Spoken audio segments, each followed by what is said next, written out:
there'd be nothing worth celebrating in a certain way. You know, I like the idea as well that that's what death is for. Death is for providing some sort of sense of value to life. So in the same way, human beings in their horror and profound yuckiness are also the things that make it worth writing about. So anyway, my name's Devin. I just finished a record called Empath, which took me a better part of a year and a half, and I'm supposed to be doing a guitar clinic, and I find those really difficult because I've got 6 licks, basically. And as a result of that, I've managed to create like 30 records worth of stuff. And I think maybe the best way to start this would be to, now that I've made that introduction, which is a veiled way of saying, holy shit, I'm in front of people again, and I'm actually psychologically not prepared for that yet. So I'm going to keep looking this way, and now I'll look up, and I'll say, why don't we start by a question? Anybody have a question? Maybe that could lead us into guitar-ish type of things.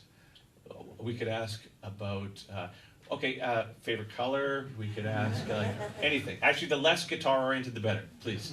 Well, I mean, it's going to be a guitar question now you said that. I know, that's how I roll, buddy. Mesa Boogie has been a humongous part of your sound live for many, many years. Is that all completely gone now? No, I mean, and I think a lot of the reason why these products have been a big part of my life is not only the fact that I use them, but I've got relationships with the people there. Like Tim from Mesa Boogie has been like a friend now, forever. And I was at the NAMM show last year, and the amount of people in my world that have become friends that are involved with the industry is such that I end up using things still because we're buddies. You know, I don't need any more gear. I don't need, you need one guitar and you're good to go. But I got way more guitars than anybody should have. But a lot of the reason for that as well is, which we'll get into, this guitar plays a very practical purpose in my creative life. But also I'm friends with these guys, right? So Mesa Boogie, I use a dual rectifier with a tube screamer in front of it as a clean boost. I use the Maxon OD808, and I like the EL34 tubes in it. And it's really cool, but this last record, so what I did was, I've always wanted to get like the best guitar sound, so I went into the nicest studio in Vancouver, and I had all these companies send these amazing amplifiers, like everyone I could think of, like all these, the EVH ones, and the Mesa ones, and the Friedman ones, and the Soldano, everything. And I set it up with all these cabs, and we went through every cab, and then we found the right preamp and the right mic, and it was, you know, cost a fortune to do that. And then I went home the next day and reamped it through the Axe-Fx. So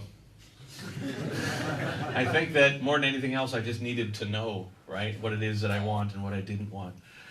And so, okay, let me just think. Yeah, this is a guitar clinic. I should do guitar stuff. All right, so this here is this 7-string version of this guitar, this Stormbender, that I designed with Framus over the past couple of years, and you can feel free to give it a shot at the end. I don't play 7-string at all, so if you are interested in 7 strings, you should totally buy it, because apparently 7 strings are cool. And I tune in this tuning. So it's open C, and then I have a drop G at the bottom for the 7. So basically, the way that this tuning works, and I haven't actually tuned this, even though it's got the Evertune thing, I just did it by ear, so it's going to be a little out. And I made these weird patches which kind of replicate what I'm trying to do. So let's start by talking about this tuning and how it works. So from low string, it's C, G, C, G, C, E, right? And then in the 7-string thing, you got the G at the bottom. So the reason why this functions so well for me as a singer is because I was saying to the guys before, when I play live, I'll record all the parts in the studio, all the difficult parts. But then live, I try to hire people who are better than me and have them play the parts. And then all I have to do is have the guitar slung low and just go. That's all I really want to do live, right? But the reason why this tuning works so well for me is, as a singer, it's like the perfect solution. So how it functions is bar chords, right? So it's a... And then for crunching, it's just open and just like that. That's all you have to do, right? So like...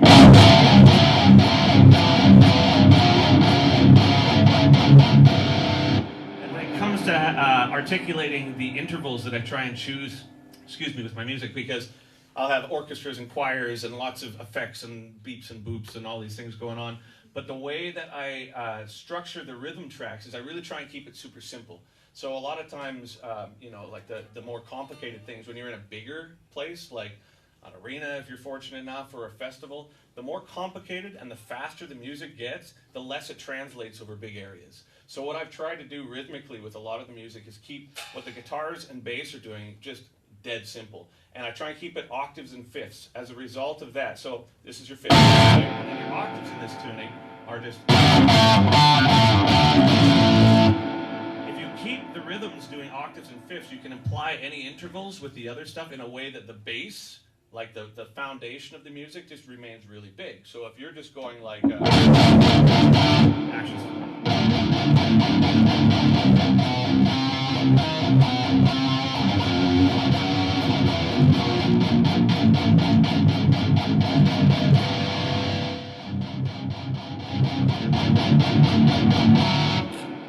basically, if I keep the bass and two rhythm guitars just going, all the intervals that the orchestras or the choir do can change the things that you...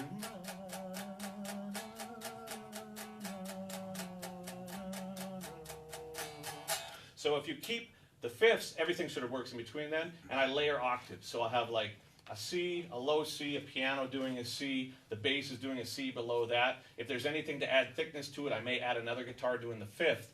But that way you can apply all the octaves. You can have your minors and your majors and your mix of majors and minor Lydians and all these things happening with the foundation being just knuckle dragging heavy metal, which really works for me. So octaves and fifths is how that works, but also what's really cool about this tuning is that because the strings are just G, C, G, C, G, C, E, what works on this string works on this string and also works on this string. So when you're doing scales, you're just kind of like minor, like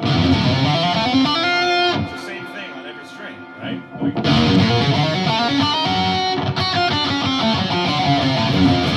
And when it comes to arpeggios, these three strings are the same, and these two strings are the same. So you just go.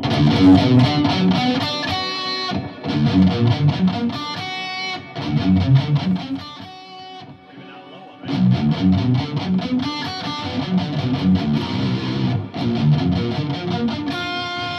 It's really, really easy.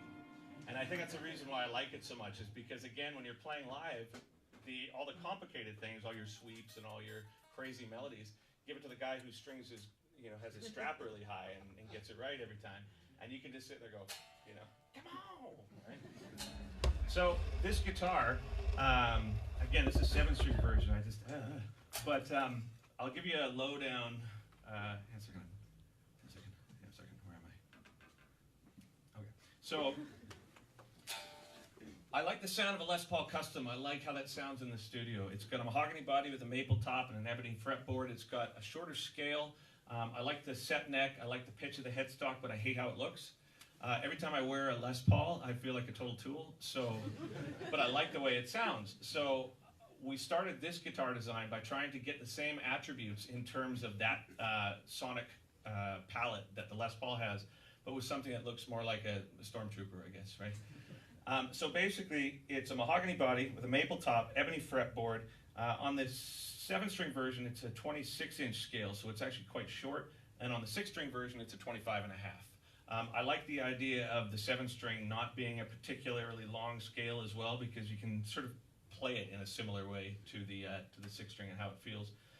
Pitch of the headstock is such that when I lie this on the ground, which I'm going to do always because I think faster than I am. So I put it down on the ground. The headstock doesn't actually touch the ground. So if I accidentally step on it, which I've already done, I've only had this guitar for a couple of days and I've already stepped on it, it doesn't snap the headstock in the same way as with a Les Paul, where you get that sort of snappy McSnapperton thing that happens. I like the sound of a set neck. For whatever reason, I think it resonates better. Through necks always sound sort of dumb to me in a weird way. Not dumb, it's the wrong word. Syrupy. And so what I did was I asked them to do this one as a through neck feel, but with a set neck construction. So it's sort of inset to here, but then they carved it down so it feels like that. They did this one super quick for NAMM, and as a result of that, they forgot to put the string holes here. So changing the string has been a nightmare, but they will remedy that. Because a lot of what I've done up to this point has required a lot of performance, I like the lights because they're super cheesy. But on a practical level, you can, like on an impractical level, it lights up and it's like a cock extender, right? But it's like, but on a practical level, the side lights. So when you're on stage, you know, and the lights are off and everything's going to get super epic, you don't start on the second fret when the song actually starts on the third, which has happened countless times.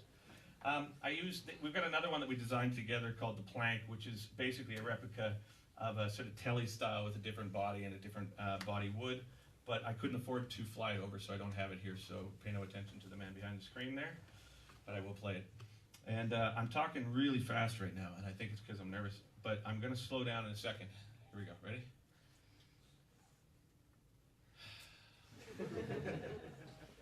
So Empath was a nightmare. It wasn't, actually. It was really a cool record to do, and I've been doing interviews for it all day and all yesterday and the day before, and I was afraid people weren't going to understand it because it's really fucking weird. But it seems like the only person that didn't know that like what I did was me. Everybody's like, oh yeah, it sounds exactly like what we expected from you. And in fact, a lot of the people that helped me with it, by the time it was done, they was like, yeah, I don't know why you didn't recognize that this is what you do, right? So apparently Empath is what I do, and it's really strange, right? All right, I've run out of things to talk about. So can someone give me some sort of input here? It would make it way less awkward. How was NAMM? Thank you. NAMM is 100,000 people that you hate and 75 of your favorite people in the world. And it's, if you can picture working at a guitar store with people awkwardly bashing through the fastest sweep arpeggios they can, all in slightly different tuning from each other of varying degrees of quality, while sweaty, coked out reps try and talk to you about their time with Motley Crue in 1987. And then after it, everybody gets together at the Hilton Hotel and tries to fuck each other, basically. And if you're not particularly interested in doing that, your days are spent with obscene amounts of social fatigue, because on some level as well, the people that support me in the gear side of it provides a type of advertisement for me that the record industry no longer can provide, because just, you know, it's just shattered in that sense. So I do have to play the game, and I'm increasingly finding that my patience to play the game is becoming more and more transparent, that I really don't care. But I do care in the sense that, again, there's 75 people like, oh my God, it's so good to see you. But I think the reason I care about that is because I've got 29,000 unanswered emails on my phone. And over the last 6 months, I haven't answered many of the people that I see at NAMM, and it gives me an opportunity to buy myself another 6 months. So that's what NAMM's like. Yeah. Anyone else? I'm going to get this. It's going to be great. Once we start getting momentum, it's going to be sick. Oh, I'm going to ask him, because then it seems like there's people back there too. It's great. Yes, sir. How important is improvisation? Huge. Yeah. Huge, because I think that in absence of it, doing things like this would suck. Because I think the mechanism that allows you just to talk and ramble is the same one that allows you to improvise live. And I've got a buddy in a famous band, because I'm Captain of Famous Friends, who their band has always been awesome. Like, they've never not been awesome. And when you talk about this band, everybody's like, they're the best, right? But he can't improvise. He doesn't want to improvise. And I think a lot of that comes down to the fact that he hasn't failed publicly. And I think for myself, I mean, it's like, oh my God, dude. Like, I've been doing that professionally for 25 years. And as a result of it, I don't fear it in the same way. It's like, I don't really have anything to lose. You know, I don't need a bigger house. I don't need a different car. I don't need more gear. And so my desire to play music has a lot to do with the fact that I enjoy contributing my crap to the world of crap. And to meet other people, it's a joy for me.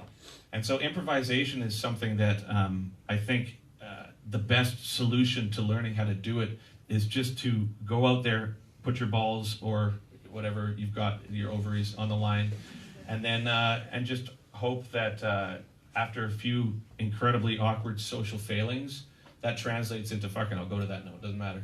And then Victor Wooten said it really well. I remember he said, if you land on the wrong note, just move your finger in one fret in either direction and you'll be in tune, right? So, I mean, what's the worst thing that could happen if you fuck up? What's the worst thing that could happen? It's like, you know, I'm sure, terrible things. So, but this new record, like, so on this record we had drummer Morgan Agren, who's been a buddy and just one of the best people you ever meet, and he's with Zappa and he's with Frederick Thorndahl, and he's really immediate sort of reactionary improvisational drummer. And Keneally as well, the guy who plays guitar and keyboards in this project now, he's that's what he does. He's an improviser, and I think that that this experience has made me realize that what I've done over the past couple of years live has been I've been trying to control it so heavily because I want it to be perfect. I want it to sound like the CD. I want it to be exactly like the record, but I realize more now than ever that I'm not perfect, and that pursuit has made what I've been doing live get increasingly more backing tracks, right? And at the end of it, I've got choirs, orchestra, percussion, synths, extra guitars, like everything, to the point where I want it to be right, I want it to be right, I want it to be right. And then by the end, it's like you're starting to get into karaoke, in a sense. You're playing, and plus every show is the same. It's like when you play in Dortmund and then you play 3 or 4 months later in the UK, and it's the same show, you know? And there's something to be said for that, specifically if you're trying to direct the audience through a particular emotional experience. But then a lot of times we're finding that there's people that come to multiple shows. And at that point, you're sort of looking in the front row and you're just kind of like, sorry, it's the same thing, right? And so on the next round, what I'm planning to do is I've learned my lesson after doing 2 bands, Strapping Lad and Devin Townsend Project, that maybe being in a band I'm not particularly well suited for it. Because my vision is such that if I have an idea that I want to follow, it's like I have to. There's no question about it. And so the next round of touring, I'm hiring a session band of really, really high-level musicians. And we're going to take all this music that I've done, we're going to choose a whole bunch of songs, learn a shitload of them, and then interpret them differently. And the idea is to build it from the acoustic show, which the intention with that is to make a statement that it's about the song, it's about the emotional content of it, and you can do it with just an acoustic guitar. It doesn't matter what you have, you don't need all that stuff. And then build it up, and then when we get back here in November, the idea is to have not an entirely improvisational group of people, but something that hopefully each night will be a different experience. And I was getting bored with just playing the same thing every night, and it gets good. But ultimately, I think when you're playing live, you're trying to connect with other human beings on some level, right? And so, if you just sound like the CD, you might as well stay home, right? Yeah. All right. So let's do another one, and that'll lead me into another segue. And I'm gonna do it naturally. You're gonna love it. It's gonna be great. So one more question. Yes, sir. With Empath, would you say that if you look back at the difficult stages you had with the albums like Infinity, and even with Epicloud now, did you find that when you were writing this record, it turned out exactly how you envisioned it to sound? If you look back at how did Epicloud sound when you first had the idea of Epicloud, when you had the idea of Infinity, because I know that sometimes they change from the initial sort of conception to the end. Would you say that Empath is how you envisioned it to sound, or has it actually had some sort of transformation as well? The idea of what I do is rooted around a vision-based type of writing. And what I mean by that is I have a very clear picture in my head of what a record is supposed to make me feel when it's done. But what the specifics, tonally, note choice-wise, aesthetically, that doesn't appear until you start taking away things from.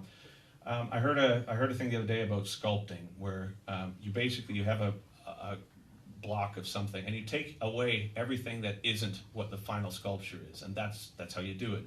And in a similar way, it's that way with this music. But for me, it's about, like with Empath, I knew that I wanted it to make me feel more real than I've done in the past, because I think it started getting into the situation with DTP where there was a sense, it was like, oh, we're the positive thinking band. You know what I mean? It's like, and everything is okay. Everything's going to be okay. But I'm at home and I'm like, what if it isn't?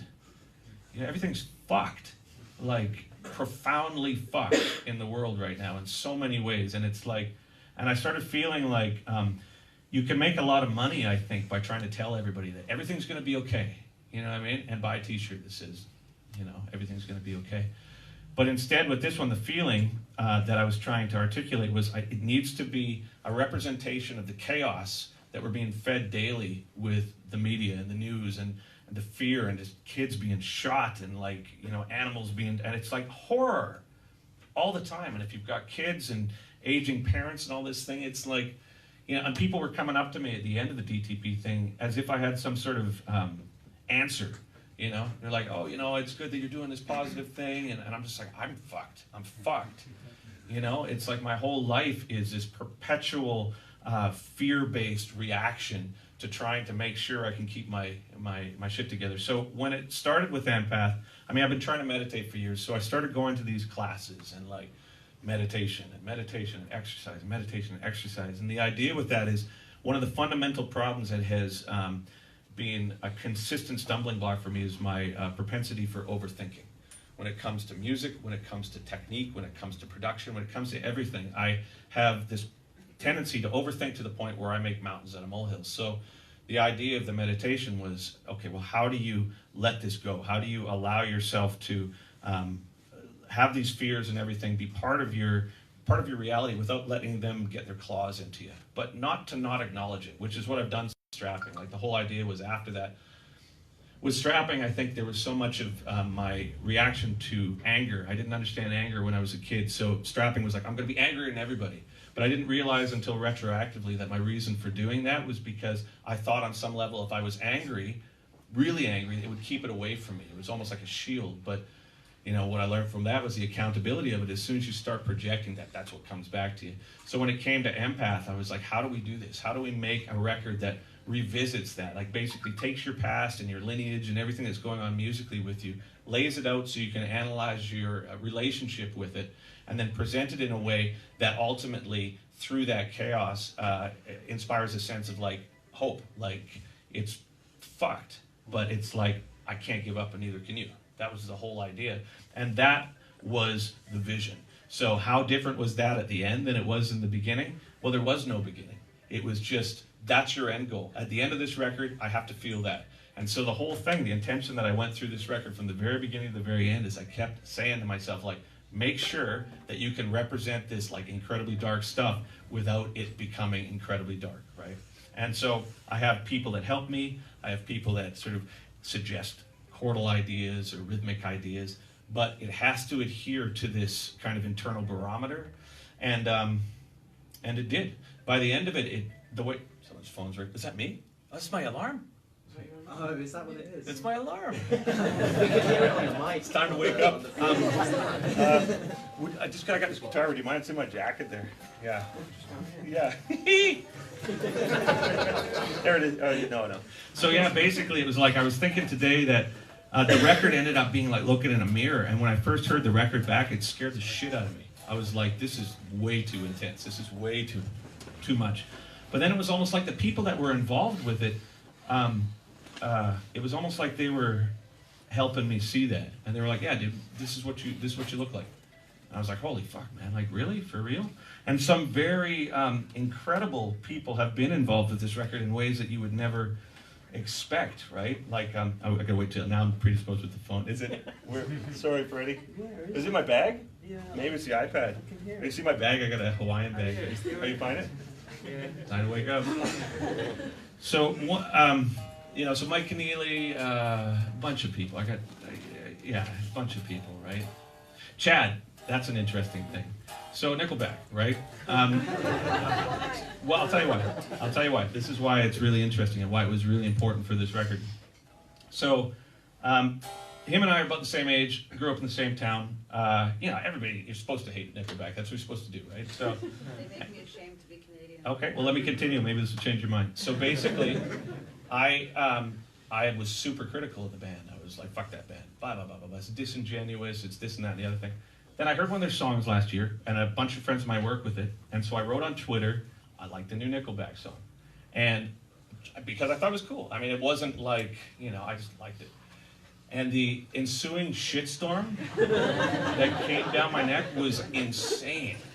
People like, fuck you, I will never fucking listen. How dare you like something I don't like, right? So the next day I got a text from Chad, and I've never talked to the guy before, and he's like, hey, thanks for not talking shit about me. That was cool. And I was like, well, just to be clear, I have, for sure.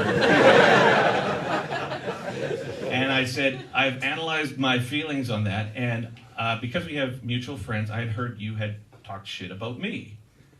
And I was also jealous, I think, on some level, because that's what you do in Canada. If someone has success, you cannot be happy for them. You just have to be like, well, he's clearly like sucks cocks in hell, so I don't know what to say. So it was cool because we it was a nice little interaction. That was cool. And I said, oh, when I'm back in Vancouver, if you're free, we'll just get a coffee, And so I got back and gave him a call, and he said, well, why don't you come over? And I was like, okay, sure. So dude's got a lot of money, right? Like, no lie. And I remember pulling up and just being like, oh. So anyway, went in and we found we got along well. And it was interesting to me as well because his level of success was such that he's done all these things that I've never done. And in my career, I've done some cool stuff. You do some festivals, you do you get to play an arena every now and then, but there's no handbook for that. So if you have questions about it, if it emotionally affects you in a way that is like confusing, there's no one to talk to about. You can't, because a lot of times people interpret that as bragging. Like if you go up to somebody, buddy across the street, he works at the gravel pit. I'm like, we played this really big show and people were there and it made me feel weird, you know what I mean? And he's like, why don't you just shut the fuck up, right? But this was a really interesting thing for me because I was able to say, I'm confused about this. He's like, oh, this, and this. And I was like, oh, that's actually really interesting. I've never had it laid out that way. So, full disclosure, 46 years old, and prog metal is not a particularly lucrative genre, right? So every month that goes by, there's money things, and I'm like, a kid needs braces, or there's insurance on the gear, and it's expensive. So last year when I quit DTP, there was a part of me that's like, fuck, maybe I should just make a pop record. Honestly, I was like, maybe I should just put together a couple of choruses. I know that there's 600 to 1,200 kids a night that, or people a night that will maybe buy that, and it will kind of be like Ocean Machine, except with a bigger kick drum or something. You know what I mean? It's like, we'll start with the chorus, and maybe we can make it 3.5 minutes long, and we'll make it about positive thinking, because that way, I know it's a sellable market. And so when I was with Chad, I said, I'm tired, man. I've been doing this for fucking ever. And it's like, and we're still month to month. Would you help me produce? Because we get along, would you help me produce like a commercial record? And he was like, I'll tell you what you need to do. He says, you need to get over this fear. You need to make exactly what it is that you need to do. You need to make uncompromising music, and you need to turn your vocals up. It was crazy. He was the one that convinced me to make this in a lot of ways. And it was such a profound experience for me in a way, because I wouldn't have expected that. You know what I mean? He was like, the reason why I do the music that I do is because this is who I am. And people may not like that, but this is how it comes out for me. And then watching him, because at the time he was playing his demos for his new record, and he's super into it. It wasn't like he was like, oh, I've got this thing, I'm going to pull the wool over everybody's eyes, I'm going to write. It's like he had broken up with his wife, and he's like, this is a song. And I was just like, you do the same thing I do. It's just what you do results in something that a lot of people have problems with. But also, it's like, it doesn't mean that he's not being genuine. And in the same way, I realized from that meeting that I need to do the same thing in a way. But what happens when I do that is this gong show that you're about to hear in a couple of months. But it was really an important thing for me to hear that from somebody, and specifically from somebody that people have so much hate for. He's like, people fucking hate me, man. And this is my advice to you.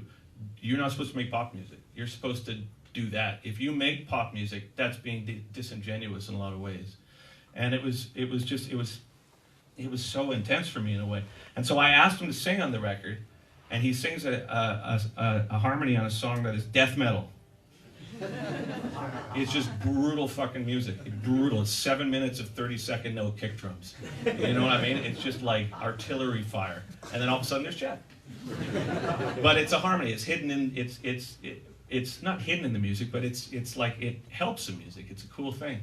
Had I not had that experience with him, I think I would have been tempted to make something that would have, in a sense, gone in direct opposition to the thing that I've done for years that has allowed people to be so supportive. So I feel like I owe him a real debt of gratitude in a weird way. I mean, he was really drunk when he told me that too. That's exactly what she told me when we got married. Yeah. I was in this awful post-hardcore band, and I'd go home and listen to like Einstürzen and Neubauten, and then she said to me, Our first date, he's like, "You want to hear my music?" And I was like, "Oh gosh, okay." And I told him it was terrible. I was like, "It makes my ears want to bleed." But like, yeah, she said, make what let's you get want. married. Yeah, and she saved me creatively. Very like, good. I'm doing what I want. And Very good. she used to tell me every night, don't make a pop record, because I'd go to bed like, oh god, it's so much money for making a pop record. But you know what I realized about the meeting with him is the reason why he's made money is because he's good at it. Yeah. And I realized while I was there that I could do the same thing and it wouldn't be the same. And watching his process, it was, he was a scientist. It was like, he's phenomenally fucking intelligent. And just the way that he was summarizing me, well, it was like Goodwill Hunting in a way. He's like blah, blah, blah, blah, blah. And I'm just like, yes, yes, yes. And he goes, can I ask you a question? And I said, yeah. He says, why are your vocals so quiet on your music? And I'm like, why? I don't like singing. I don't like being heard. And he said, it's equivalent of, like, have you ever played hide and seek with a kid? And he's like, puts a blanket over himself when he's in the middle of the living room and thinks that no one can see him. He's like, dude, it's too late. You gotta fucking turn your vocals up, man. But it was just, it's like, you know, I can't say that we're friends necessarily, but our lives are just way too different, you know, way too different. But it was such a profoundly helpful meeting for me. Not only because he helped me with like questions that I can't ask people. Like, what do I do in this situation? It's like the pool of people that have had those sorts of experiences are few in my life, at least. So to have somebody that's like, this is what you do. This is what's going to happen. This is how you need to deal with it. This is, you know what I mean? Like, I like firing people, for example. I was like, do you fire people? I fire people every week. And I was like, dude, it kills me. He's like, well, you know, you have a choice at that point. It's like, what are your objectives? And, you know, I don't want to make it out like it was a bigger thing than it was, but it's an example of one of the things that happened on this record that shaped me in a way that allowed me to make this step on empath that I found terrifying. You know, I don't want to be seen. And in fact, with DTP, it's been very convenient for me because I can structure how I want people to perceive me. I can say, I'll choose this photo and we'll Photoshop it. And you know what I mean? And like this year we can auto-tune this and we won't put out that, but we'll put out this. And in a sense, you're like, you're not a caricature of yourself, but you're exaggerated in a way that if you feel like just being who you are, you're running up against the wall because, you know, it's like people are like, oh, I didn't know you did that. You know, I didn't know, whatever. So with this one, even with the photos, like, I mean, I can't dress myself. I hate dressing myself. It's like I've got a pair of clothes and that's per season, you know? And I like winter best because my main accessory is jackets. I like jackets, right? So when it came to photos, management, label, a lot of people are like, well, you've started gotten this thing going for yourself, so we should put you in a suit and, you know, put some makeup on you, all this stuff. But they weren't there for the photo shoot, so I wore Crocs and a Hawaiian shirt, right? And I had this like fishing hat and everything. And when they saw it, they were just like, why would you do that? And I'm like, well, because then I don't have to wear anything else. You know what I mean? When I go out in public at that point, I'm like, this is what I bring to the table, right? And there's really something to be said for musically in the same way when you're talking about improv, when you're talking about making music. The less you have to pretend you're something that you're not, the way more energy you're going to have for social things because people don't expect anymore. You know what I mean? It's like if you've got like, you know, if I went out and wore a wig, like I think about some of these musicians that I'm sure we all know that wear wigs, you know, like how much of a pain in the ass it is. I heard about a guy that had a guitar lesson with a guy that wore a wig. And when they showed up at his house, he didn't have his wig. And the guy was just like, who's this old man? And then the old man left the room and this guitar player comes back, right? And he's like, holy shit, right? But I mean, to go out in public every day wondering like whether or not people are like concerned about the fact that my hair is like I have no hair, it just seems like a lot of effort. So Chad was one of those guys that really helped with that. Keneally as well, like he contacted me about, I gotta play that other guitar, I want to jam while we're talking in 2 seconds. So, bam! All right, so let me see, what did I do? This one? What do we call it? That one, all right. And then we go bang, and then we go bang, let's see. And then we go this one, right. So when I write, this is how I write. It's like even as I was just talking to you guys there, I realized that without a guitar in my hands, noise gate, 2 seconds. So noise gate. Yeah, that one's not mine though. It's called Dirty Cactus. YouTube cactus prank called Best Thing Ever. I YouTube. What did I YouTube the other night? Something about a cat, undoubtedly. That was pretty good. Yeah, shark cat. Yeah. So when I write, this is how I write. So I talk, and my whole process is stream of conscious. Like when I'm with people, when I'm in environments, it's like this is what I do.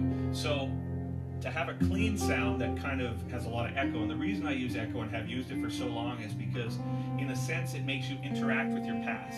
And I like structuring themes that way, and I like structuring albums that way. I like the fact that the echo of this note works with this note. You know what I mean? Or you could go.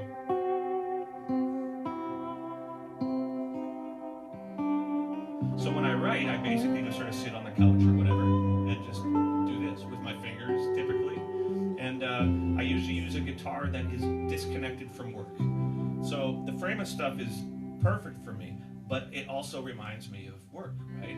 So I will play like an old acoustic. I got some old Waterlog Martin thing, I think it is, you know what I mean? Or like a telly or something, but I would never record with it necessarily or tour with it.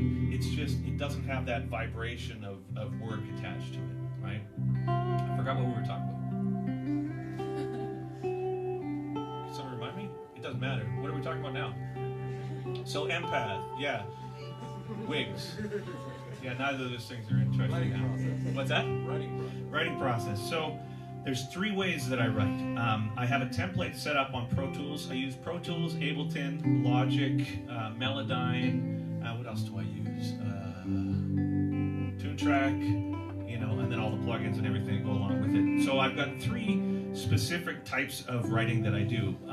One of which I take the template in Pro Tools or Logic, and I've got it set up that the first track is an instance of Superior Drummer, and I've made a kit that is sort of an all-purpose sort of kit.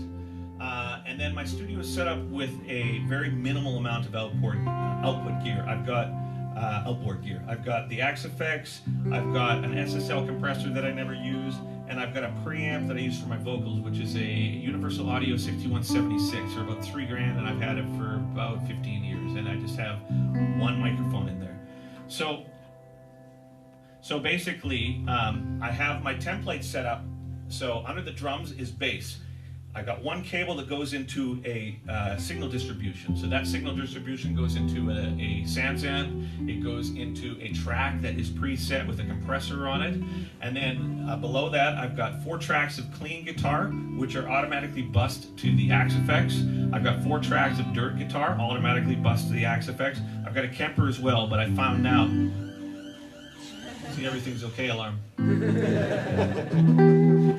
And so when I have an idea, I just arm the track that idea is going to be like congruent with. So it's like you've got, I've got an idea for a heavy track. All right, arm heavy track 1. It's automatically on the Axe effects, right?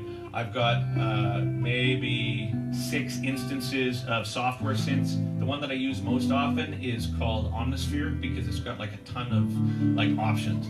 I always use presets as well. So when I'm recording, I basically just like scroll through the presets while hitting a C until it's something that I like, and I might modify it from there, but for the writing process I just basically start there and then find something that's in the ballpark and then track. As a result, all my demos end up being the same sessions that the final tracks are, and they are basically at about 80% done by the time I've finished the demo. So when it comes to a record like Empath or Transcendence or anything, I've recorded maybe 25 songs, and they're all kind of at 80%, and so it makes it really easy for me to release like a demo CD at the end. And on Empath, there is another 10 songs that are basically done. They're like, there's a song on there called King that people wanted to have on the main record, but I decided during this process that I hate double records.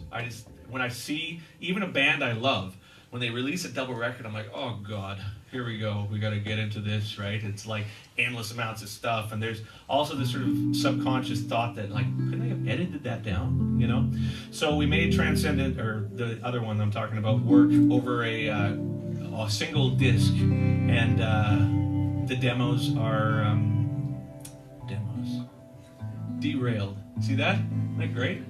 I just was going down an avenue and I hit something heavy and I was just like, oh, and now we do it. We're talking about this. I should probably hit that note then. So that's how I write. That's the one way. The second way is improvisational. I'll get in a room with a bunch of musicians. I'll set up the recording so that it goes straight to tape, and then I just start playing. And I like reacting to people, as opposed to sitting down in a studio and people like, okay, well I'm in D now, and then we can go to a C, and like intellectualizing it. I just play along with what other people are playing, and then that results in a really interesting type of musical expression for me. And in fact, there's some people I was working with recently who are really gifted musicians, but because they write more from the point of view of like, let's start here and let's map it out and let's make sure this rhythm scheme and this rhyme scheme works. I was just like, man, we should just watch Rick and Morty at this point because this is not working, right? And then the third way is I'll play like this, you know, and usually while I'm watching TV, right? I love documentaries. That fire one bummed me out. Holy fuck. And then what's the other one I saw The guy recently? that sucked dick for the Evian water. That was me. Great. I was thirsty, you know? Need a friend like him. Yeah, everybody needs a dick sucking friend. I get that. So, marriage. So, well, sorry, babe. So, and the third way is when I'm writing like this, I'll make a mental note. So, there's nothing that's come up so far. I was thinking, there was one thing. I like this to that. That was cool. That's the only thing I found while I've been sitting here that inspires anything. So what I might do in that situation is then just keep watching TV, you know, I just keep picking away at it. And then I try to put together a rudimentary form, and then I record the demo in a very basic way for this third type of writing. I will put down this guitar with a click track, and I'll double it so it has the impression of being more intentional. And then I print it onto my phone and I listen to it when I'm driving around. So my phone right now, I mean, I got tons of ideas on there. Just, do we have an 1/8" cable or something? Or I can just put it up to the phone, or this thing, whatever it is. Oh, it's from Trace. Website. Wow on Twitter. Okay, let me just see what she sent. 2 seconds. Oh, I shouldn't do that. How Mongolians cut watermelon. Anyway, okay, so I'll go to my demo file here. Okay, so I'll give you an idea of what my demos are like in the really early stages of it here. So I call this batch 2. So 70s vibe, I call this, right? It's like.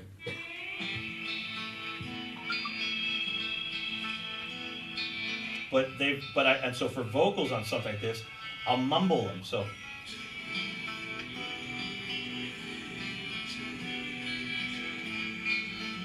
Right?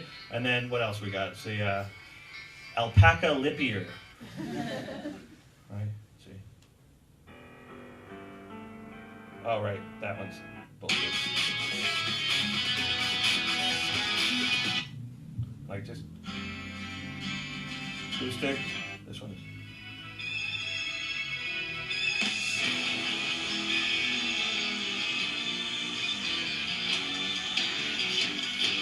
Bork is the next one.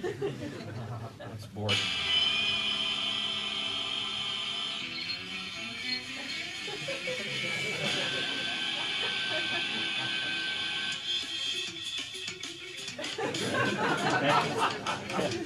Broken, right? This one's cool. I like this one. I'm going to use this one day.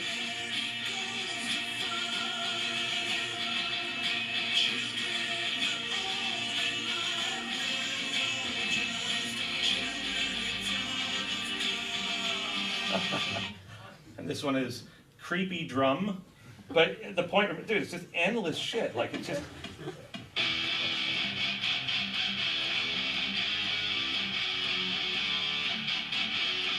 See, just the click track and the thing I was listening to on the right, and Doom.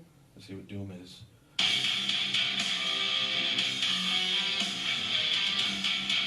Enya. But it's just. And I know there's.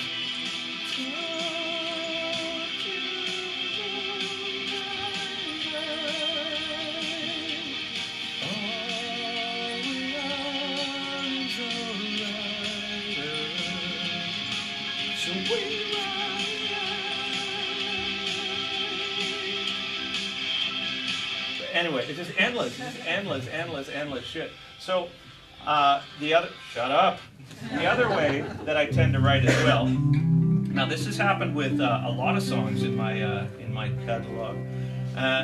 Ia for one, Awake, Effervescent, off the first song off of Epicloud. I'll dream it.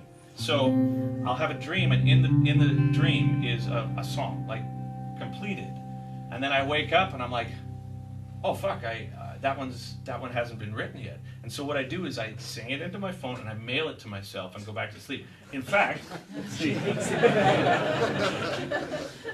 I'll show you this. So I've got it under voice message. Let's see how this works. Voice memos. All right. Is this one? Is this one? Verse.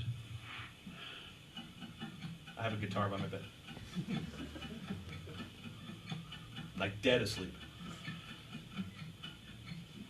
Pre-chorus.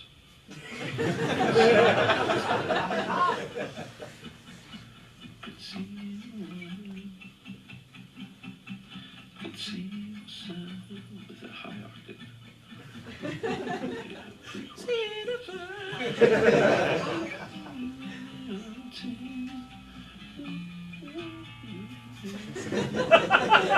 And then when I wake up, it's like message from Devin. I'm like,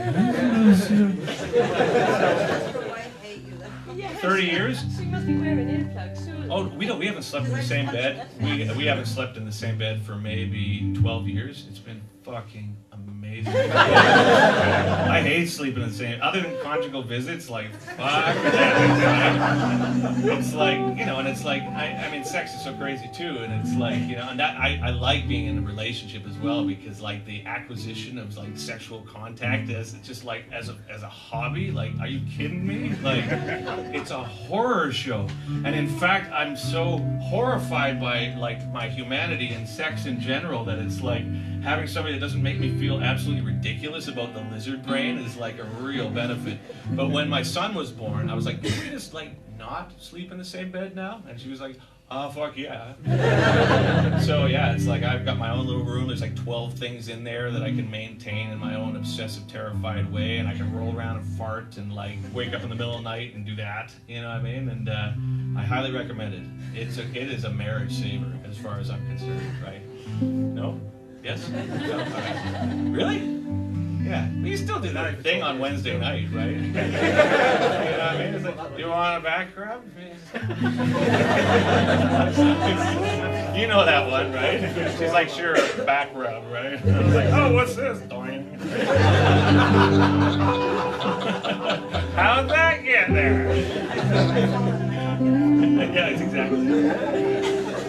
All right, so yes, that is the way that I write. Right?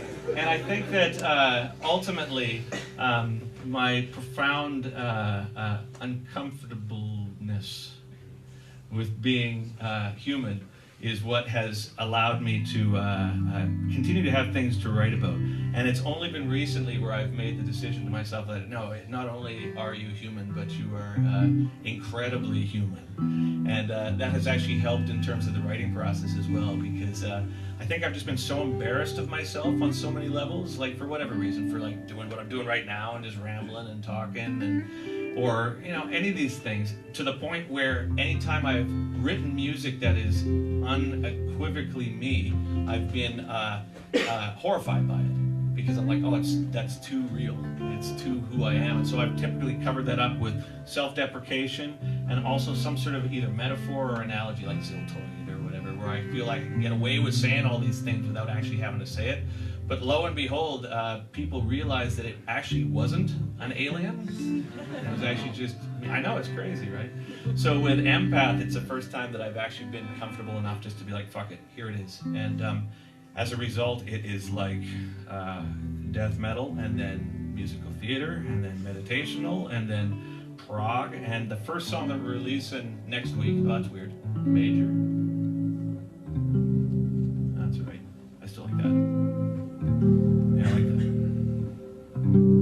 We're just talking about musical theater, right? So this record has it all on there, and it's very naked for me in a way, and it's super intense. And so the first song we're releasing is called Genesis, and it is basically 6 songs in one. And I think for people who are expecting it just to be like, you know, storm bending or something like that, it may be very off-putting. but I figured that it's best just to get it out of the way. It's like, look, this is going to be different than it was at one point, and I'm confident with it in the sense that I'm okay with myself on there. So writing music, that's how I do it, right? And I do a lot of this, just talking, right? But I know I've got this internal thing that's saying, as much as I like this, it's only a passing note, and I don't have any burning need to pursue it, so I'll probably let that one go. Another question? Yes, sir. You were talking about dreaming about music. When you have fever, do you happen to dream more about music? Oh yeah. I haven't had a fever in a long time. I had Indian last night and shit myself a new asshole today. Like it was crazy. Just bombs over Tokyo, and I got no music from that either. But it's been a long time since I've had those like Pink Floyd type fever dreams, right, where your hands are big and everything's like. Last time I did, I think I was maybe about 14 years old, and I was listening. And it's funny you bring that up. I was listening to Worldwide Live by the Scorpions, which was this sort of shitty live record they put out in like 1985. And because I had a fever, the echo of the guitar inspired me to do the sound that I have now. It was like kind of a hallucinatory experience where I interpreted what I was hearing from the album as they were playing in front of like 5 million people or something. It was just such a... Oh, and as a result of that, the second single that we're putting out from Empath is called Spirits Will Collide, which is an Enya song. It's Enya. But I've always wanted to make a heavy version of like an Enya thing, so I did. It's really what you would expect from that combination of events. But I went to Serbia to do the video, and they said, "What's the video going to be?" And I was like, "I want to make this." We only got 15 grand, so we can do what we can. But I said, I want this to be a video that makes it look like the biggest concert ever made, ever. And I said, I want elephants to be playing the drums. I would like a gorilla playing the bass. I'd like to have a 1,000-person choir. I want to have 5 million people in the audience and 1 billion people in the audience. I want the speaker array to be 4 planets that are over top of the moon. So for 15 grand, it might end up looking really, really shit. But it's like. But the idea was to make something that represented that sort of epic thing that's in my head. That it's not going to happen. We're not going to play for 1 billion people with elephants playing drums. But in my mind, So that's what the video is going to be, and it all stems from the fever dream that I had listening to the Scorpions, right? So it's been a long time. Yeah. I haven't gotten a flu shot in years either, so maybe there's something to do with the fact that I'm just healthy as a horse. You must be the only person who leaves NAM not getting ill. I did last year. Oh, you did? Yeah, but this year I made a conscious. I went with Che and we had a good time, but I made a conscious effort not to pick my nose. Yeah. Yeah. Like anthrax.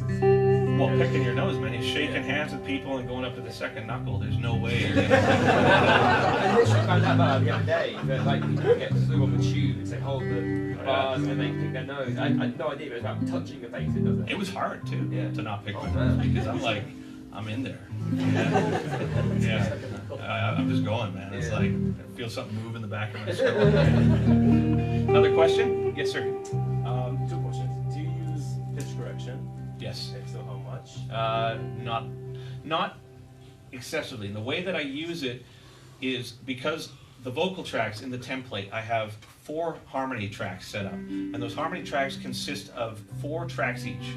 And I've got it set up so there's a vocal input, and then 4 tracks labeled V1, V1-2, V1-3, V1-4, and then an auxiliary that gets bussed to that has a compressor and a de-esser on it, and then an auxiliary that sends it to the echo. And so if I have a harmony, put 4 of them, put 4 of them, put 4 of them.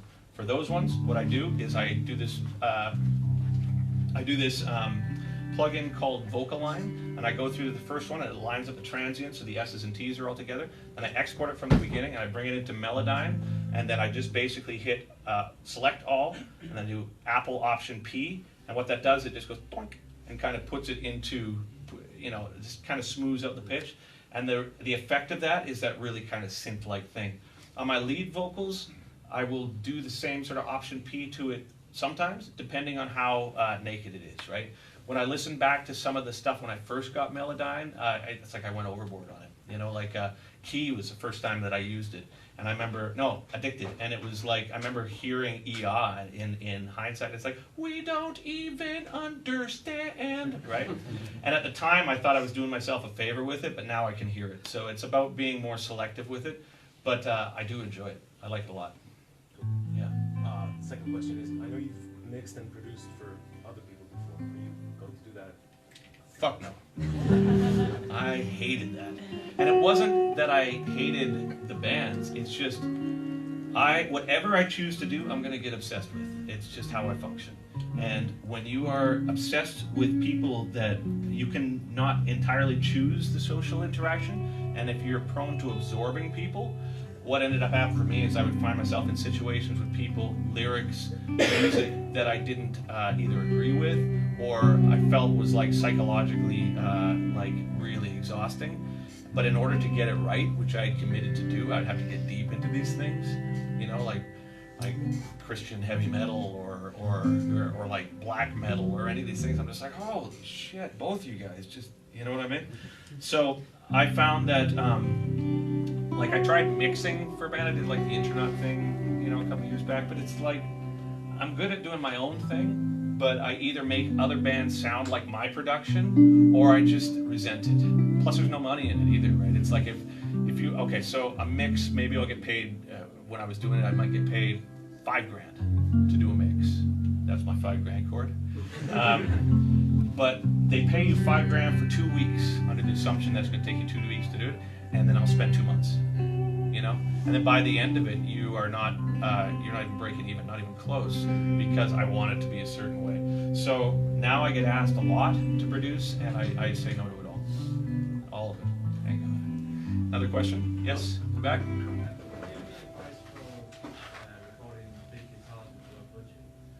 Yeah, there's a ton of different.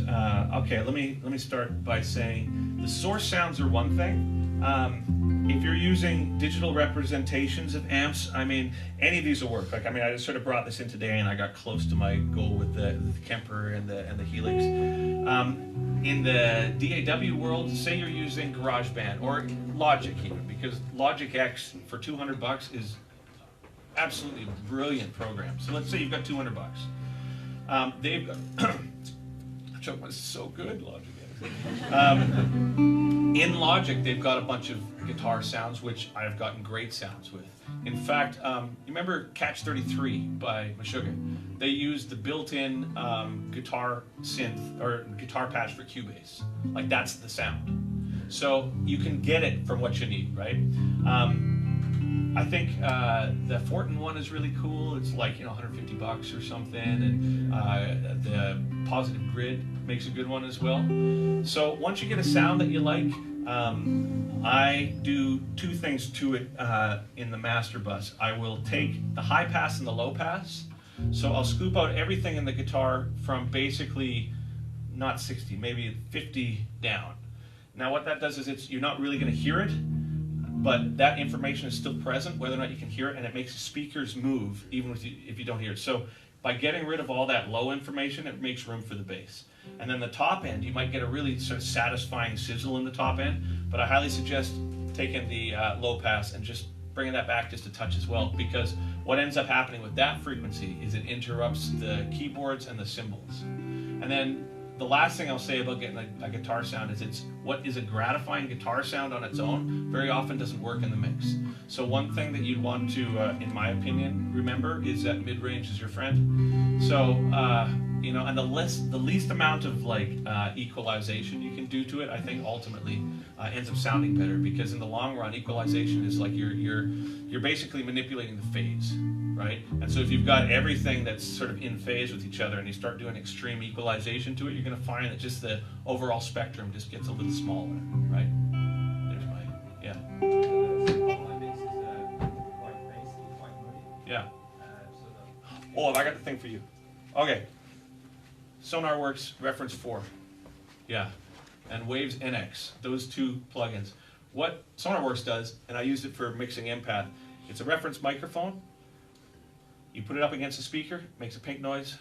Put up the second one, makes a pink noise. Tells you how far away your speakers are. says sit where you're listening, put the thing there, makes a reference noise, and then it gives you 40 different positions around the room. And what it does is it does a room analysis of where the deficiencies are in your room, and then you put that plug in at the end of your chain, and it does an equalization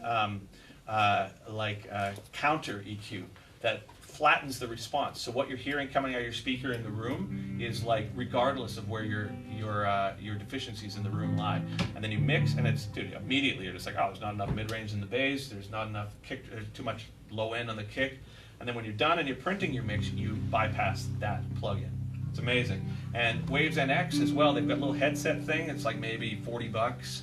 And the program, I don't know how much it costs, like maybe 80 bucks. And what it does is in your headphones, it gives you a virtual recording room, which does the same thing. They've got profiles for all sorts of like popular headphones, like the Bose ones, which are great, you know. But it flattens the frequency response in the same way. And the headset mic reacts to your camera. So when you turn your head, the frequency, it's like they're speakers, you know. And both those programs have been of huge help to me. And so I ended up mixing the record on the plane, in hotel rooms, and it's ended up being, you know, I'm more satisfied with this mix than any record that I've mixed. Right? So those are two things. And that really helps at the low end, because I didn't realize that I'm actually pretty good at mixing. And when I realized that my room was just giving me a bunch of weird information back, I was like, oh, fuck.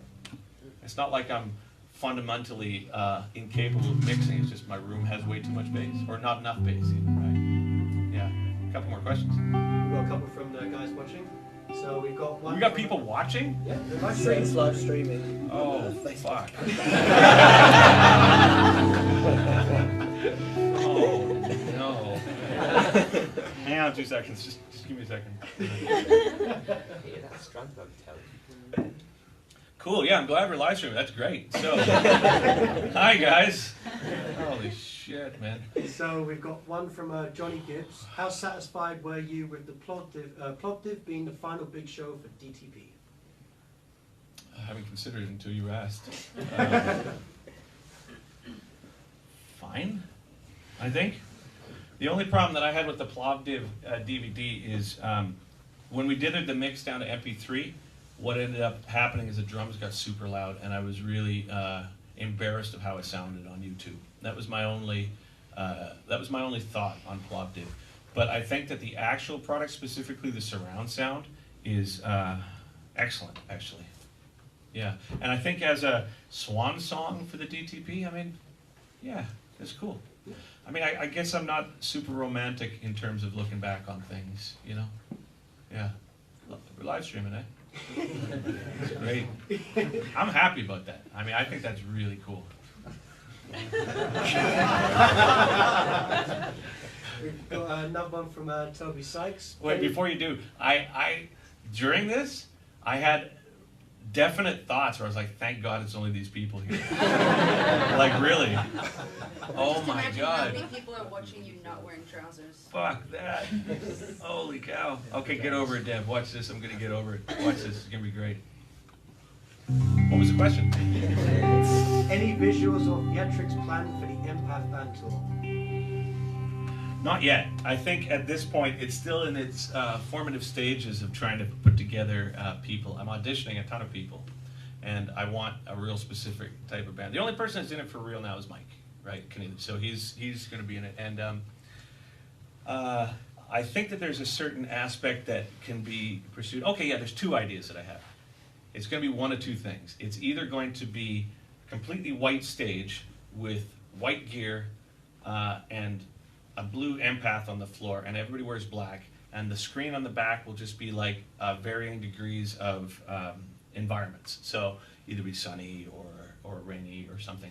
I like that because it's Spartan. And then the other idea was we make the stage like Margaritaville.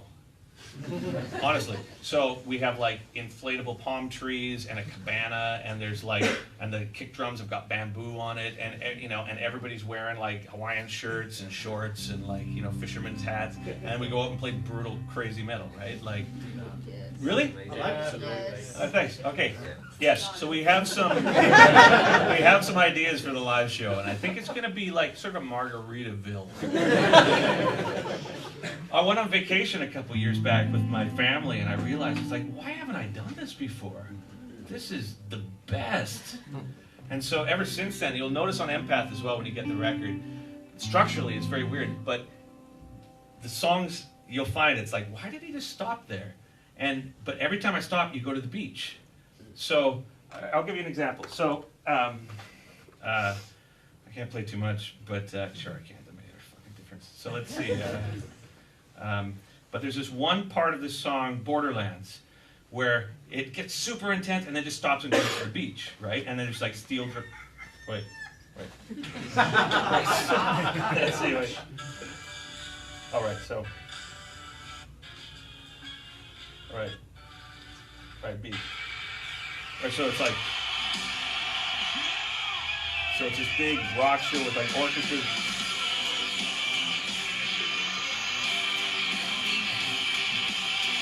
And there's like audiences screaming and there's like air horns.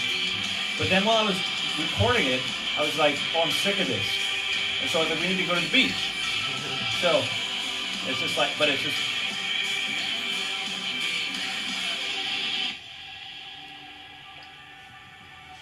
You know what I mean? And the record starts on the beach, and there's this one part of the record as well where it's like this 20-minute long song, and it's brutal, and there's this, like, I've got this idea of like orcs, you know, and battle elephants, and all this, and like just super scary shit. And then at the end, the orcs are walking away, it's this big metal breakdown and all this stuff, and then the orcs are saying "selfish Messiah," like, you know, like how dare you not? But in my mind's eye, I'm sitting on a lawn chair, like at a beach with like a coconut drink, and they're walking by me, like all kicking rocks and bummed out. And then it changes from selfish Messiah that they're to women on a beach going, try the papaya, right? So like the song itself is like, you know, it's like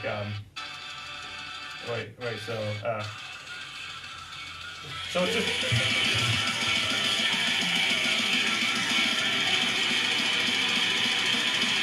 Brutal, right? And then at the end, they're going, right. So they say selfish Messiah, right? So wait.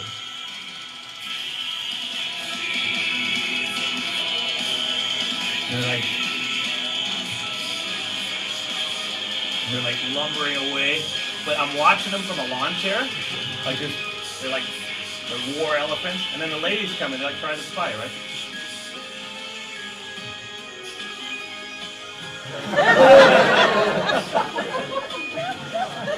And there's steel drums. Right? So it's kind of wrong deconstruction almost. No, it's serious in a way that deconstruction wasn't. Oh. Even though they've got that, it's like rooted in something like deconstruction. There's still sort of a sense of emotional detachment to it by making it into a story. And the story on this is more about the fact that things are totally brutal, but you have to get through it. You just don't kill yourself. Like, that's what the record's about. It's the whole thing is like an anti-suicide sentiment in a way. Like, I know so many people, like I'm sure we all do, that are like really depressed and like suicidal and all these sorts of things. And to make a record that is rooted in that sort of like cathartic release, like if you're gonna be brutal, be fucking brutal. If you're gonna be, you know, if you're on the beach, go to the beach, right? It's like, but the ups and downs of it are such that at the end, the intention of the record is to leave people saying, well, you can get through it. It's brutal, but you know, I won't give up if you don't, right? So it's like, in a sense, deconstruction had more of like a metaphor I was trying to achieve out of it. It's like, well, it's futile to try and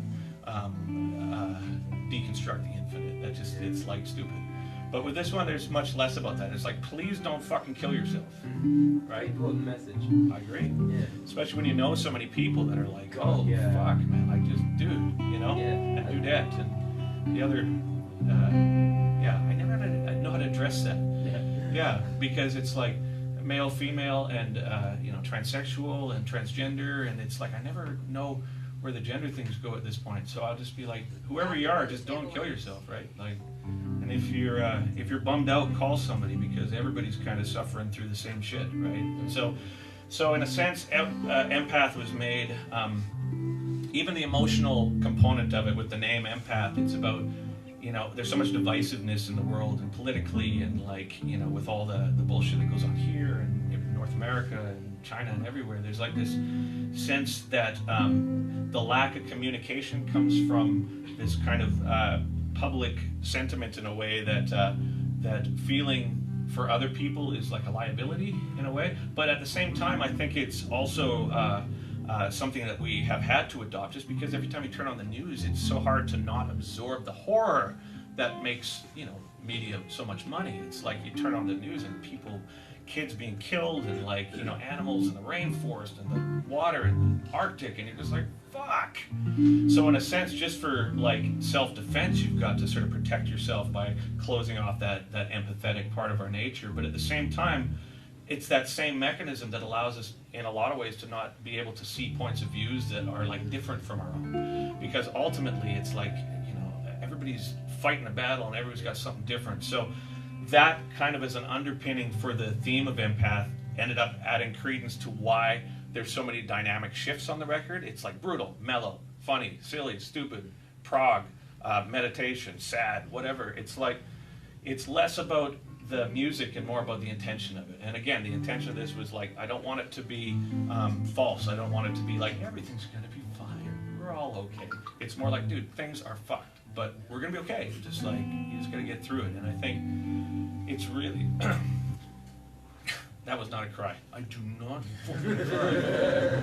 Someone told me the other day that a 40-year-old man cry, or a 40-year-old cry, is like, it wells up. Because when you were a kid, you're just like, oh, see, bro, yeah, with me, or whatever, right? And but as 40, you go, and that's like it. It comes out, and that's it. You're just like, oh, what's that? Oh shit, I gotta football. You know what I mean? Yeah, it seems like Grandpa crying for the first time is the most unnerving thing, just because he's been so stoic for his entire life. It seems really unhealthy to live like that. Oh, to be stoic? Yeah. Yeah, but I think it's also, it's like, you know, there's a certain point where I think it can become a liability to open yourself up too much as well, right? So I think that ultimately the learning that went into this record was really in line with the midlife crisis. Like, I really firmly believe that. 46 years old, and I got a bunch of shitty tattoos lately, and like, just things that I would never expect to do again. I was just like, oh my God, and I exercising, and I get a pectoral muscle, and then I'm wearing tight shirts, you know what I mean? You know what I mean? Walking around. But it's like, it was rooted in something that I started recognizing as being like, oh, I'm getting old, and my parents are getting old, and my son's turning into a teen, and it's like, there's this, you know, you don't want to think that you're that connected to mortality, and then when it becomes obvious, it's like, well, I got to do all these things now, you know what I mean? I think that's why, you know, some people like, well, I got to go get a fancy car and like, you know, go try and impregnate somebody half my age because, you know, that adds, you know, virility to my aging wang or something, right? Like, but I think ultimately, for me, it manifested as making a super fucking expensive weird record. Thank you. And also recognizing that I've been intellectualizing my emotions for so many years that it had become to the point where I was separate from the things in my life that were most important to me. It's like unconditional feelings towards your parents or your friends or your kids. The term that I thought was interesting is called deck effect. And what that was is consciously removing emotional attachments from people, places, or things in fear of it going away. So you end up like closing yourself off because they're gonna die. Or like, I really love this guitar, but I know I can't afford it, so fuck this guitar. You know what I mean? So I think that became part of my process with this, where I was like, okay, when I go to a therapist or when I talk to friends, I mean, I can intellectualize who I am and what I'm feeling and where it's coming from, to the point where I can even bring it back to, it's like, and that stems from this time when I was a kid, when there was like something that I witnessed that was really traumatic. But on a certain level, I don't feel like I'm actually participating in it. So the idea of empath was to be able to use even that as a term to rationalize that being highly sensitive, and not fully like an empath, I'm certainly not, but I'm very much a sensitive person, is something that I think if you could find ways to protect yourself from having that come out in ways that are inappropriate, then you could ultimately have that as a strength more so than a weakness, right? So So anyway, yeah, guitar. So it's open C and right. Another couple questions. Yes, sorry, the hand that I can't see a human with. Oh, there you are. I was wondering, you have a really incredible range, and I was just wondering if you have any formal training in sort of how you develop your vocal. Okay, two things with that. I had a great choir teacher in high school, and I was raised in an environment where it was basically boobs and AC/DC. That's what you're programmed to like as a dude back then. It's like AC/DC, Back in Black, check out my Trans Am, right? So any sort of show of emotions or like sensitivity is like, well, you must like the same sex that you are, right? So my choir teacher was great because he was very much like just you could sing, and I was like Monty Python. I was like, I just want to sing, and it was like I loved musicals, and I loved Enya, and I loved all this stuff that was just not particularly like cool to like. So he was the guy that was like, you can do it, and so he inspired me and taught me how to sing with my diaphragm and whatever. And then the other thing was when I moved to LA to do the Steve Vai project, they said you need to go to a vocal coach, somebody who can really like show you how to do it. And we had finished the record, and I went to this guy in LA named Roger Love, who had taught like Heart and like all these things. Roger Love, yeah. And I went in and he listened to me sing and he said, okay, you are not going to be able to sing in another year. The way that you sing is going to destroy your voice. And then I never saw him again, and it's been 30 years. So, and I think a lot of my vocal technique is really based on force of will. Because when I first started a band, I hated it. I don't want to sing. Singing sucks. You know what I mean? It hurts. It's like your vibes out there for everybody to criticize. It's like sucks. But then every singer I met was a douche. And it was like, I was just like, okay, I'll just sing for a while. Before you know it, here I am, right? So my technique I don't recommend, and that's basically the first day before a show I'll sing until it really hurts, you know what I mean, until you kind of taste blood, and then for the next week you're okay. Right? Sorry, Roger. Yeah, so let's do a couple more questions at the end. If we want to, we can like take some photos. I think we've probably got time for maybe one more question, and then yay! maybe have a chat. All right, okay, go for it. This chair is hard on my bum. All right, who was that I... Oh, yes, sure. How do you stop from this, like, you were saying you're an overthinker, I'm in the same boat. How do you stop from just, like, second-guessing yourself? Meditation. Just, like, when you're songwriting, just sort of saying, like, oh, I see what you're doing there, and then you're like, well, now it feels shitty. Meditation. Honestly. And I say that as somebody who is such a novice at it. Like, I try and do it twice a day, and I'm not... Yeah, I guess I'm, middle class white Canadian male, you know what I mean, with kids and iPads. It's like there's a certain amount of reality that I got to fight in terms of that. But that was the one thing that I found that has allowed me to step away from some of that self-judgment and also judgment from others, right? But again, I'll reiterate, I do it, but I'm a novice at it. But I can't imagine that it wouldn't help most people. For sure.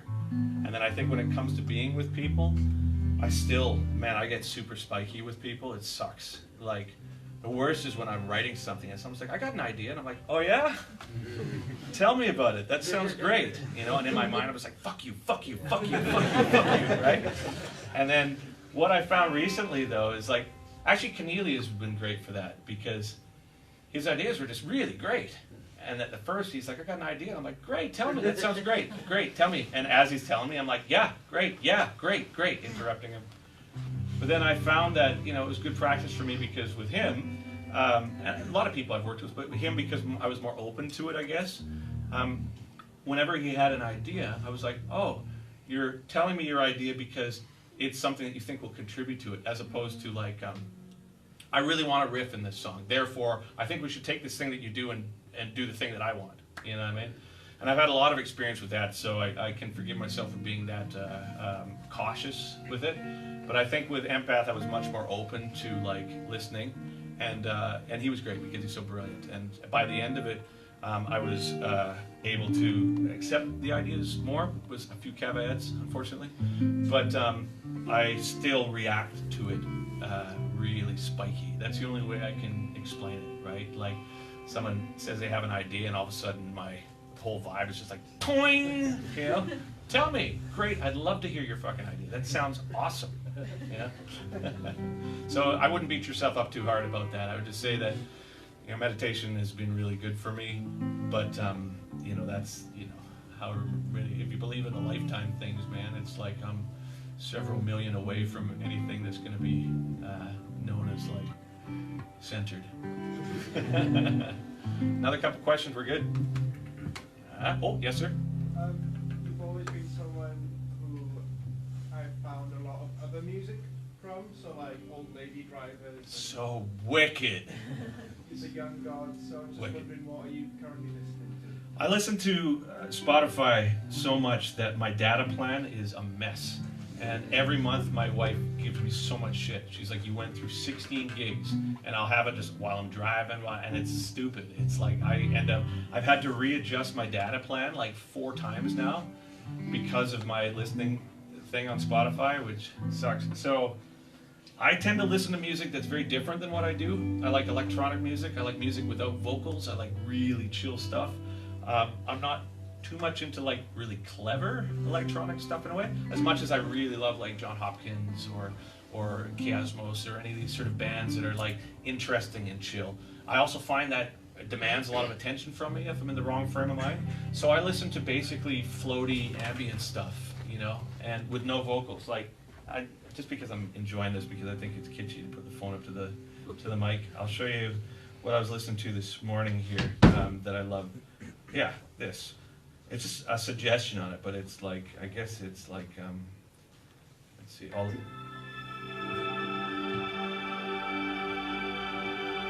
what I listen to. All day.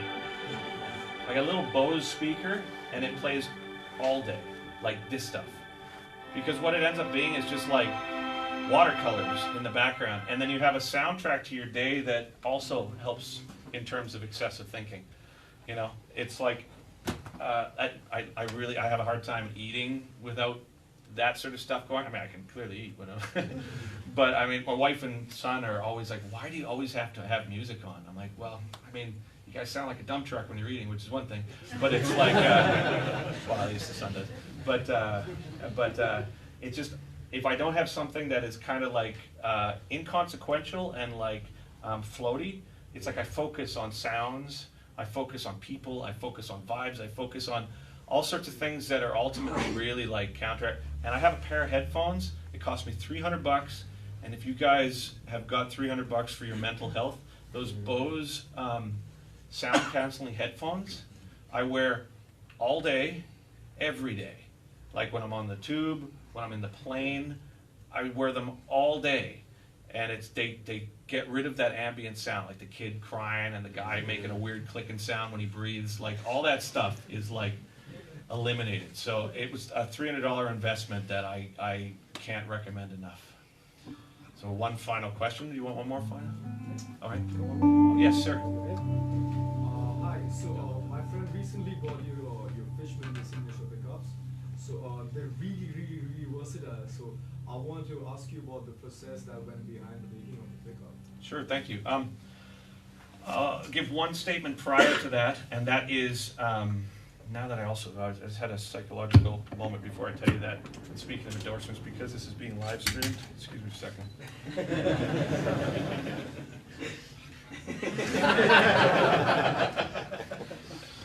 Wow. And you told me too, didn't you, Freddie? Yeah, I did too. Oh my God. All right. I'm hearing a humming noise, that's going to bug me too. So,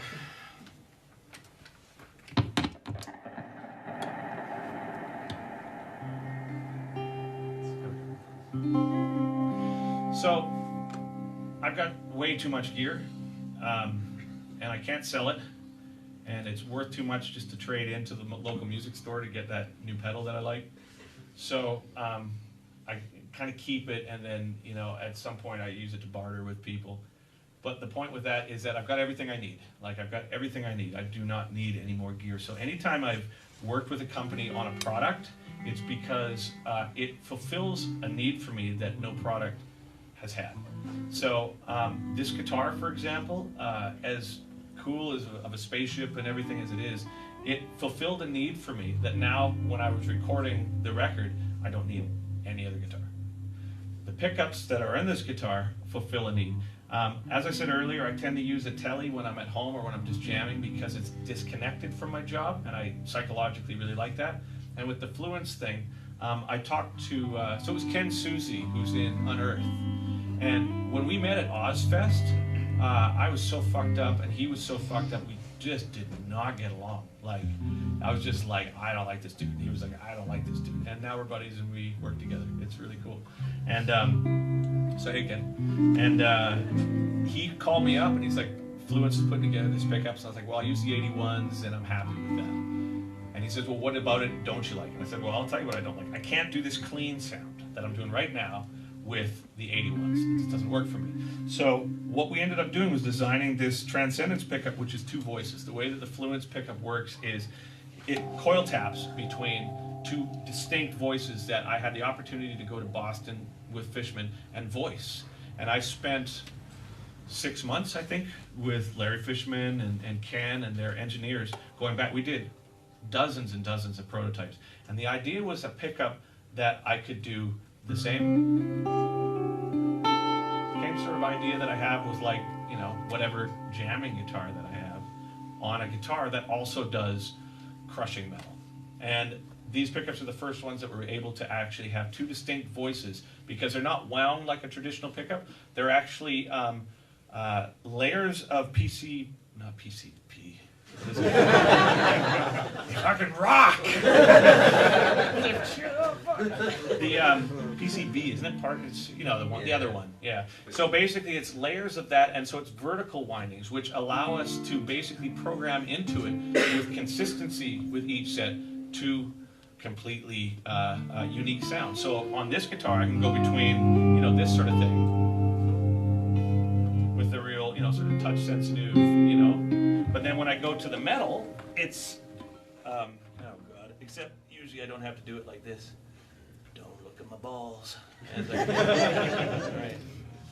Right, this is, I do this live too. This is how I change patches. But then when I go to this, I just put it into the metal setting and we're back to...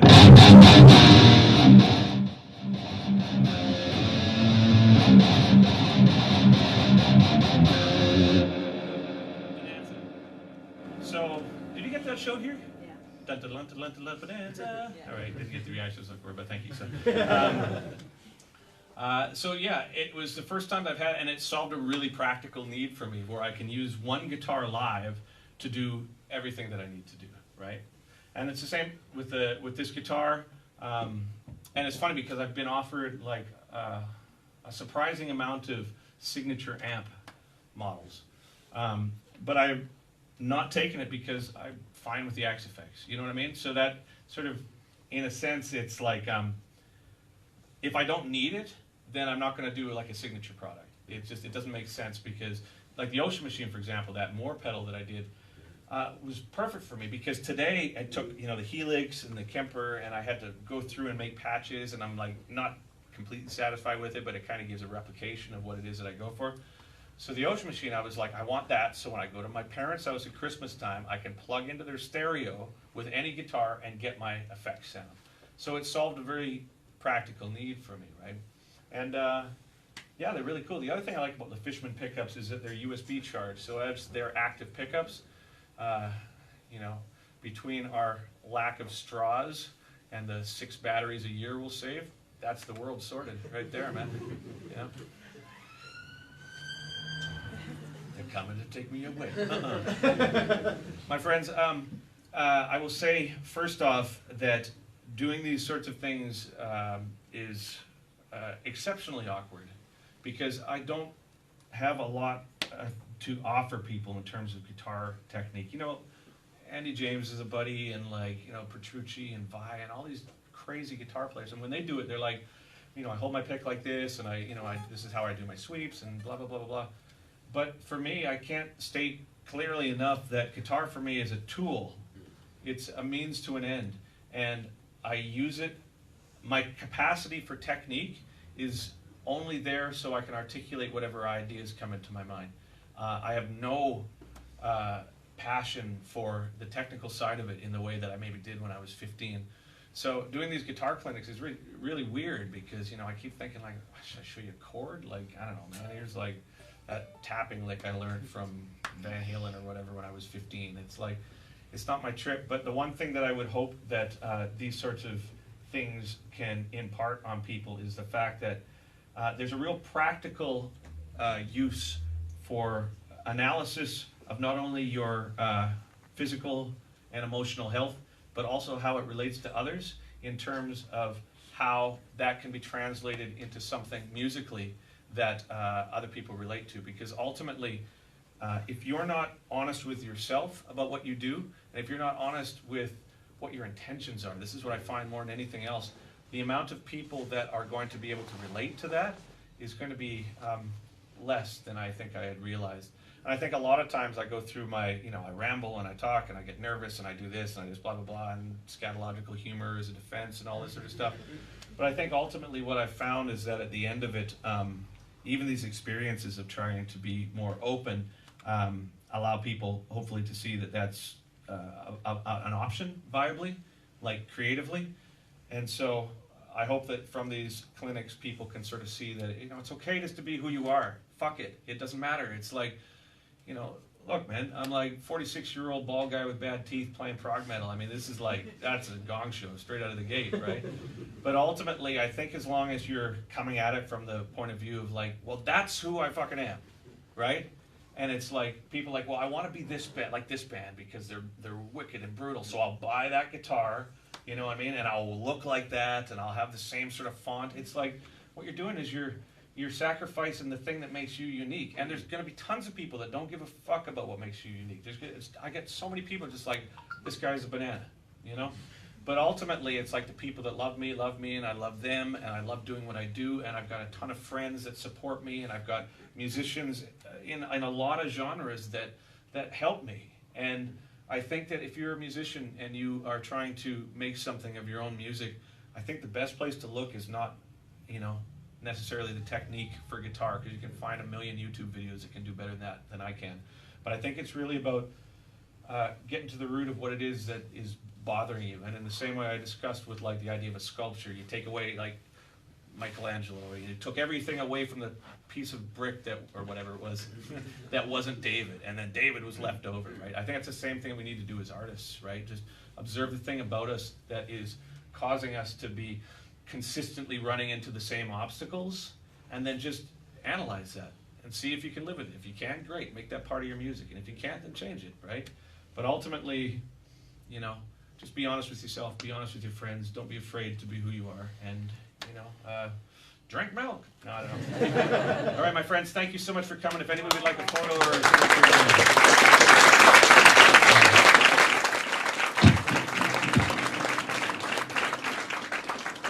yeah, if you want to try this guitar too, please just don't drop it.